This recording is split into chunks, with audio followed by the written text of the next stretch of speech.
শিক্ষার্থীদের এই আন্দোলন চলছে একেবারে প্রায় এক সপ্তাহ। সেক্ষেত্রে এই মুহূর্তে চাকরিহারা যে যোগ্য শিক্ষক শিক্ষিকারা রয়েছেন, কি বক্তব্য তাদের? আরো কতদিন চলবে এই আন্দোলন?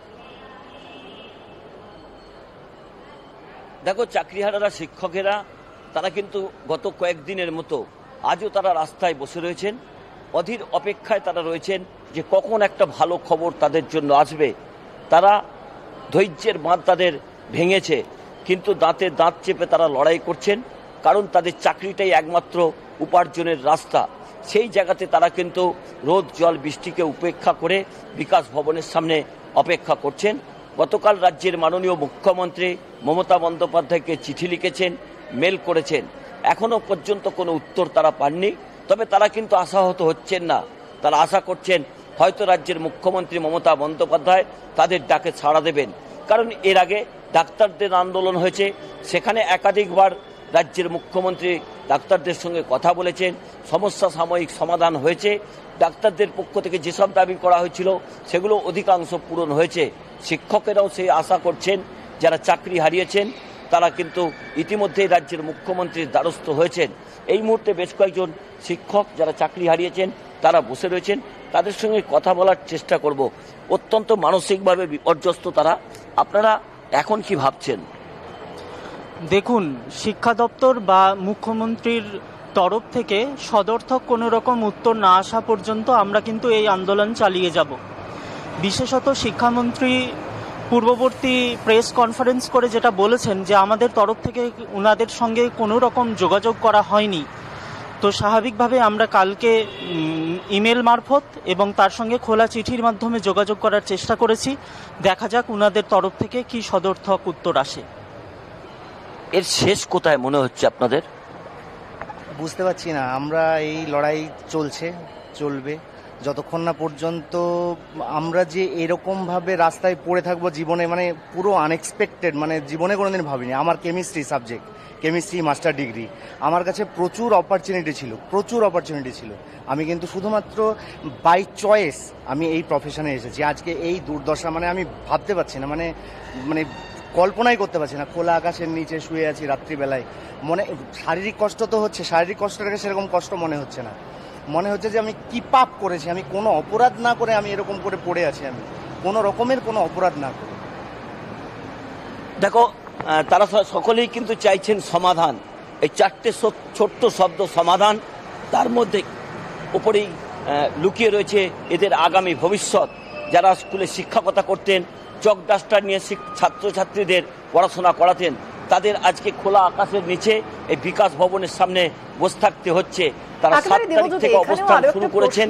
কেউ জিজ্ঞেস করছিলে যে সমাধান ঠিক কোথায়, কারণ আজ আমরা জানি 21 তারিখ এবং একেবারে 31শে মের মধ্যেই কিন্তু নতুন বিজ্ঞপ্তি জারির যে নির্দেশ দেওয়া হয়েছিল শীর্ষ আদালতের পক্ষ থেকে, আমরা দেখেছি সেই নির্দেশিকা, এবং 31শে মের মধ্যে যদি সেই বিজ্ঞপ্তি আচমকাই জারি হয়ে যায় তাহলে কি করবেন চাকরিহারারা, কি বলছেন তারা?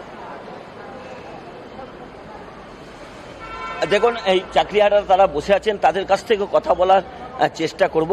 যে নির্দেশ ছিল 31শে জুলাইয়ের মধ্যে জারি হবে, যদি সেই নির্দেশিকা জারি হয় তখন আপনাদের অবস্থান কি হবে? দেখুন, সেই নির্দেশিকা জারির আগে নেতাজি ইন্ডোর স্টেডিয়ামে যখন মাননীয় মুখ্যমন্ত্রী আমাদের সঙ্গে বৈঠক করেন, তিনি তখন জানিয়েছিলেন যে আমাদের কোর কমিটির সঙ্গে যাবতীয় আলোচনার মাধ্যমে কিন্তু রিভিউ পিটিশন দাখিল করা হবে। কিন্তু আমরা রিভিউ পিটিশন দায়ের করার প্রায় 5-6 দিন পর অনলাইন প্ল্যাটফর্ম থেকে জানতে পাচ্ছি যে শুধুমাত্র এসএসসি নয়, রাজ্য সরকার তার আগেও রিভিউ পিটিশন করেছেন। এই যে অন্ধকারে রেখে সমস্ত কিছু করা, এটা আমাদের কাছে মনে হয় অযোগ্যদের বাঁচানোর জন্য গভীর ষড়যন্ত্র করা হচ্ছে। তো স্বাভাবিকভাবেই রাজ্য সরকারের স্ট্যান্ড পয়েন্ট রাজ্য সরকার এই মুহূর্তে এসে ক্লিয়ার করুক। এবং সুপ্রিম কোর্টের জাজমেন্ট অনুসারে আমরা জানি যে যারা টেন্টেড বলে অলরেডি চিহ্নিত, তাদেরকে সঙ্গে নিয়ে কোনোদিন কিন্তু এই প্যানেল বাঁচবে না। তো স্বাভাবিকভাবে রাজ্য সরকার সবাইকে নিয়ে চলতে চাইছেন না একমাত্র যোগ্য যারা তাদেরকে নিয়ে চলতে চাইছেন, সে স্ট্যান্ড পয়েন্টটা ক্লিয়ার করুন। আপনার প্রশ্নের উত্তরে বলি, আমরা আরও বৃহত্তর আন্দোলনের দিকে যাব যদি এই 31শে মের মধ্যে কোনো রকম অ্যাডভার্টাইজমেন্ট পাবলিশ হয় আমাদেরকে না জানিয়ে।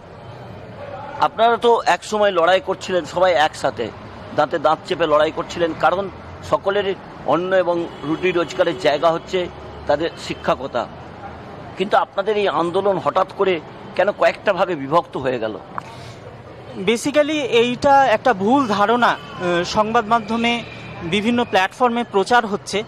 বিশেষত সুপ্রিম কোর্টের জাজমেন্টের 31 নম্বর প্যারাগ্রাফ অনুসারে যদি দেখা যায়, সেখানে ভ্যালিডিটি অফ প্যানেলের প্রসঙ্গ বলা হয়েছে, যেটা 9-10 শিক্ষকদের ক্ষেত্রে 1 to 3rd কাউন্সেলিং এবং 11-12 শিক্ষকদের ক্ষেত্রে 1st এবং 2nd কাউন্সেলিং।